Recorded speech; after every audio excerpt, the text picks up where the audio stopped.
This video is brought to you by Paragon, my own original sci-fi novel, now available on Amazon. Check the description for links where you can buy. Star Trek the Animated Series always seemed to be an outlier in the franchise. For the longest time, the big bird Roddenberry himself declared it as non-canon, but after a large number of Star Trek creatives expressed their fondness for it, that status seems to have been reversed. So, is it a solid addition to the long-running sci-fi franchise, or is it a weird novelty? The first thing worth mentioning about the animated series is just how much of the original series team was behind it. While Roddenberry was relegated to the position of executive consultant, DC Fontana retained her position as the series' story editor, which ensured a continuity of quality stories from live-action show to the animated spin-off. For a 20-minute long animated show, that classic Star Trek flavour is still present, with none of the stories being dumbed down. Almost all of the original actors reprised their roles, and for the most part do a pretty good job, although Shatner loses a little something without the full use of his extremities. But other than that, Nimoy, Kelly, Doohan, Nichols and Takei all slip back into the roles like no time has passed at all. It's such a faithful continuation of the original series, many fans and creatives have often viewed the animated series as effectively the fourth season of the original show, and I can certainly see why. However, for me, there are numerous flourishes within the presentation of the animated series which give it a slightly different flavour than the show that preceded it. For one thing, there's that groovy 70s theme tune, which totally slaps by the way, and in general the style of music has a more funky feel to it. There's also the addition of a few notable characters and gadgets in the animated series. There's the additional bridge officers, the feline Maress and three-armed Arex. While these characters have little to no depth and are usually there to just exposit some more technobabble, their presence is illustrative of one of the show's great strengths. The actual animation of the show is mostly terrible. The movement is sluggish, continuity errors are frequent, color pop-in is a problem, and there's some truly bizarre framing choices. Sorry, can you move like 2 steps to your right? Just like a little tiny bit. Yeah, just right there. Perfect. Yeah, sorry, you were just very weirdly framed. It was all I could focus on. If you think the poor animation of the show was just down to the era it was made, I refer you to the Fleischer Superman cartoons made over 30 years earlier, which still look gorgeous. Voice acting for anyone outside the main cast is also pretty poor.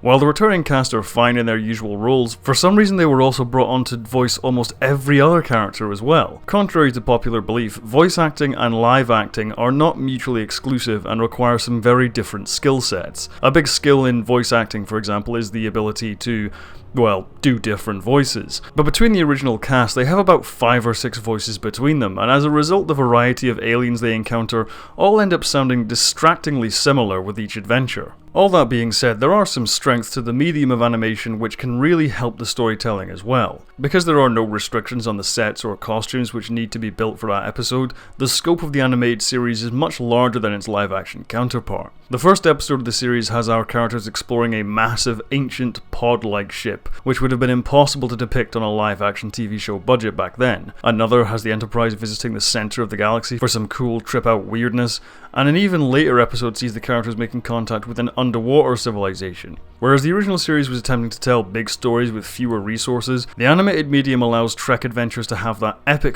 quality which its predecessor couldn't really achieve. Aliens aren't just some stagehand in a rubber costume, instead the designs for the various characters and creatures have a lot more variety and creativity, and it's no doubt one of the reasons Maress and Arex could even exist on the show. Because of this sense of freedom, the creators behind the show can really go all out on not only the landscapes and characters, but also many of the stories. The fun of the original series was similar to the original Twilight Zone. You wanted to see what crazy new thing the Enterprise was going to encounter. For the animated series, this became even more exciting because the medium could create so much more. Some of the most delightfully strange episodes have ended up being my favourite of the animated series, simply because of how creatively the medium has been pushed.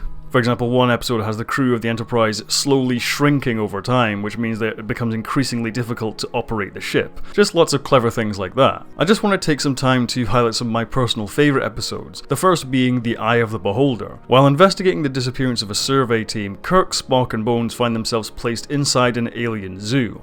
While this trope has been revisited many times in many franchises, this is a story once again aided by the medium of animation. The bizarre giant slug-looking aliens who run the zoo communicate indicate a surprising range of emotions through their design. At first glance, they honestly look pretty damn funny, and it's their friendly appearance which oddly enough sells their intellect. They aren't doing this out of malice, but out of innate curiosity. Kirk and his crew simply don't seem like intelligent life forms to them, and the added dimension of their telepathy makes for some clever plotting. The story concept of the Enterprise crew being played around with by beings far superior and advanced became super repetitive by the end of the original series. Here, however, it's made fresh again. How Sharper Than a Serpent's Tooth feels like an apology for the awful episode The Immunity Syndrome in Season 3 of the original show. Writer Russell Bates was given the chance to infuse a science fiction story with his own culture, and the result is a profound and enjoyable story. A big part of Star Trek, after all, is exploring the human condition, so it's great when we can explore that condition from different perspectives. This episode also snagged a Primetime Emmy Award, the first Emmy for the entire Star Trek franchise. That's no mean feat. Once Upon a Planet is another one I'm fond of because it's a callback to one of my favourite episodes from the original series, Shore Leave, and once again the animated medium lends itself to a lot of creativity. While the creations of the resort planet in Shore Leaves were limited to the spare costumes they could find in storage or whatever stock footage they could get their hands on, here Kirk and the crew confront some much more inventive foes. Dinosaurs, dragons, and even a giant cat. It perfectly evokes the sense of fun Shore Leave had as the viewer waits in anticipation of what could show up next. However, because of the shorter running time of the episodes, while the stories are able to indulge in plenty of far-out sci-fi fun, they often don't have time to give characters that good, rich material the original series could often offer. Instead, they're often reduced to functions within the story. Those moments of Kirk doubting his command or Spock and McCoy's debates about morality have been stripped back in the majority of the adventures. This is with one notable exception though.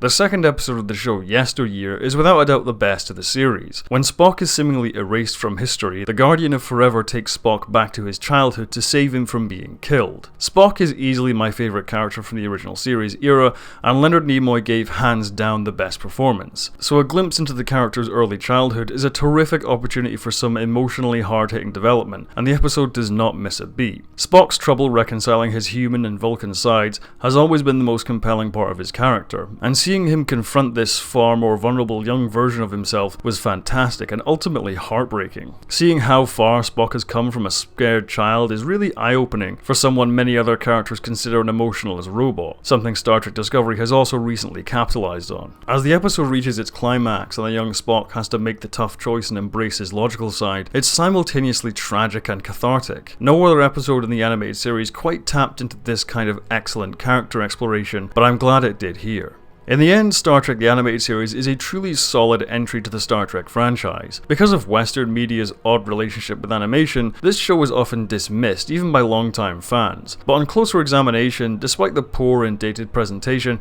there are plenty of great stories and lots of creativity on display here, a worthy continuation of the cancelled original show. 45 years later, the point has only been further proved. Shows like Rick and Morty and Avatar: The Last Airbender have demonstrated the kind of rich and engrossing stories possible in modern animated shows, and with the announcement of a new animated Star Trek project, I can't wait to see where the franchise is taken with this medium. KB asks, have you seen Philip K. Dick's Electric Dreams? I have caught a few episodes of it, yes, but I'm yet to watch all of it. I'm a big fan of Philip K. Dick's writing, however I have some mixed feelings on the episodes I've seen so far. None of them were bad, and I have to see the others before I make an overall judgment of the show, but for me Black Mirror is the quintessential sci-fi anthology show right now. But we'll see what happens when the new Twilight Zone comes out. If you like my videos, be sure to subscribe and hit the bell icon to stay up to date on all my new uploads. You can see videos early on my Patreon for as little as $5 a month. Speaking of which, I'd like to quickly thank my patrons Chris Lord, Andy Luke, Larry Bennett, James Vanderhaeg, T. Stoney, L. Carton and Millie Coleman. Until next time, have a good one, and as always, live long and prosper.